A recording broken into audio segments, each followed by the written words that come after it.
Marcel, c'est un très grand plaisir de dialoguer avec toi.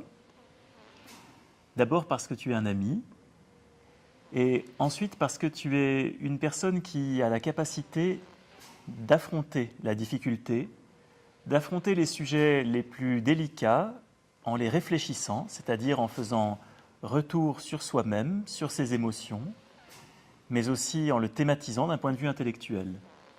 Ces capacités qui sont les tiennes, je les ai rencontrées lorsque j'ai lu tes livres. Je t'ai donc d'abord rencontré en tant qu'auteur, et j'ai été frappé par la puissance de ta voix dans le texte, ce qui m'a donné envie de te connaître. Et je dois dire que je n'ai pas été déçu en te rencontrant. À ces aspects, il faut ajouter aussi tes compétences dans le domaine de la formation, tes compétences de consultant, tes compétences dans le domaine politique, puisque tu as eu une action politique importante durant de longues années auprès des ministères. Et j'oublie certainement nombre de tes qualités. C'est pourquoi l'idée de faire un livre ensemble, à deux voix, a été pour moi une source à la fois de plaisir et de défi pour voir jusqu'où nous pouvions aller dans cet échange, dans cette liberté de l'échange. Et je trouve que le livre Dialogue sur le handicap et l'altérité rend bien compte de cette réciprocité qu'il y a eu entre nous dans l'amitié. C'est pourquoi j'ai toujours tendance à mettre en valeur ce livre parmi les autres que j'ai pu écrire, parce qu'il est, pour moi, porteur de quelque chose en plus qui est de l'ordre de l'affectif. Alors, en ce qui me concerne, la première fois que j'ai entendu parler de toi, c'était par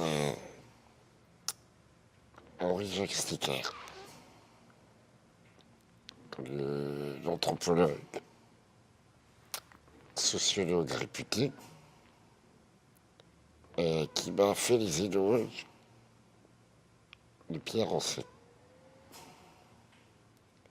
jeune philosophe qui va être amené à me remplacer un jour.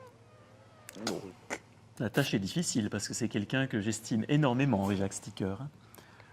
mais la tâche n'est pas impossible puisque, maintenant que je te connais, j'en suis convaincu. Et que Jean-Jacques a une relève qui est assurée si tu meurs pas avant lui. Donc, si tu étires ton temps. Et quand je t'ai rencontré, c'est la première fois que j'ai rencontré un philosophe. Et aux surprises, c'était pas un philosophe chiant. C'était un philosophe humaniste, qui a le sens de l'humour, qui a une curiosité qui est infinie et qui ne sera jamais rassasiée, qui a le sens de la vie et qui est capable de se remettre en question,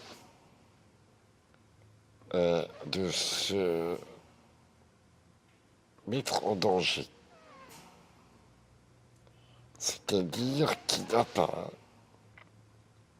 un égo surdimensionné, ce qui est rarissime aussi.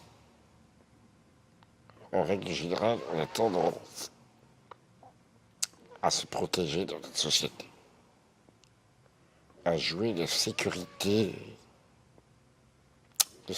sociale. Donc, tu es un philosophe sans filet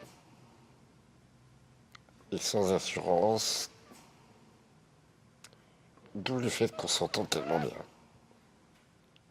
et qu'on soit tellement complices,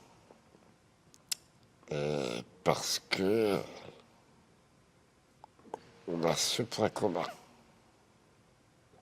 c'est de ne pas se mettre de barrière.